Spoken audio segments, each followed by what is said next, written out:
YCP అధినేత జగన్ రాష్ట్రంలో villain పాత్ర పోషిస్తున్నారని విమర్శించారు టీడీపీ ఎమ్మెల్సీ సోమిరెడ్డి చంద్రమోహన్ రెడ్డి.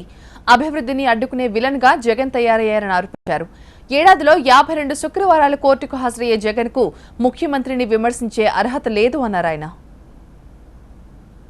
ఈ రోజు రాష్ట్రంలో వైఎస్ జగన్మోహన్ రెడ్డి ప్రతినాయకుడు, నారా చంద్రబాబు నాయుడు గారు నాయకుడు. అంటే నారా చంద్రబాబు నాయుడు గారు hero, YS Jaganmohan Reddy villain. నువ్వు రాజకీయాల్లోకి వచ్చిన రోజు నుంచి శాశ్వతంగా విలన్ గానే మీరు కంటిన్యూ అవుతున్నారు. చరిత్ర చూస్తే చంద్రబాబు నాయుడు గారు 40 ఏళ్ల సుదీర్ఘ రాజకీయ చరిత్రలో హీరోగానే ఉన్నారు. ఏ రోజు కూడా చంద్రబాబు నాయుడు గారిని మీరు దోషిగా నిలబెట్టాలని చూసినా, ఆయన్ని అవినీతి పరుడిగా చిత్రీకరించాలని చూసినా మీ వల్ల కాలే. మీరు అవినీతి, దోపిడీ కేసులన్నీ మూట కట్టుకున్నారు. ఈరోజు దేశ చరిత్రలో ఒక రాజకీయ పార్టీ అధ్యక్షుడిగా సిబిఐ ఎన్ఫోర్స్మెంట్ డైరెక్టరేట్లో 12 కేసుల్లో ముద్దాయి.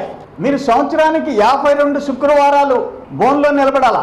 దోషిగా నిలబడే పరిస్థితి రాజకీయ నాయకుడికి అంత దౌర్భాగ్యం ఇంకెవరికి పట్టలే, మీకు పట్టింది. ఒక్క జగన్మోహన్ రెడ్డికి. ఆత్మవిమర్శ చేసుకో. జగన్మోహన్ రెడ్డి, నీకు ఏమాత్రం నీతి, నిజాయితీ, మోరల్స్ ఉంటే ఈరోజు శశికళని ముఖ్యమంత్రిగా ప్రమాణ స్వీకారం చేయకుండా ఎందుకు ఆగింది? కోర్టు తీర్పు వస్తుందని చెప్పి, సుప్రీంకోర్టు తీర్పు వస్తుందని చెప్పి. మీ కేసుల్లో తీర్పులు వస్తే ఏమవుతారు మీరు? మీ మీద పెట్టుండే సిబిఐ కేసులు తీర్పు వస్తే ఏమవుతారు మీరు? ముఖ్యమంత్రి అవుతారా?